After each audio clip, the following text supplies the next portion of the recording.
বিভিন্ন কারণে বর্তমান নির্বাচন কমিশনের উপর আস্থা রাখতে পারছে না জাতীয় নাগরিক পার্টি এনসিপি।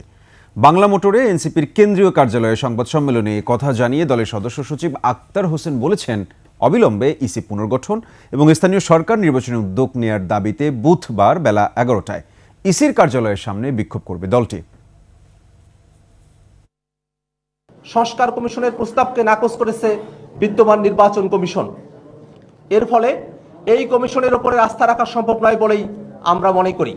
সংকট নিরসনে এবং জনদুর্ভোগ লাঘবে স্থানীয় সরকার নির্বাচনই একমাত্র সমাধান। ফ্যাসিবাদী আইনে গঠিত বর্তমান পক্ষপাতদুষ্ট নির্বাচন কমিশন এই নির্বাচন আয়োজনে সক্ষম নয় বলেই প্রতীয়মান হচ্ছে।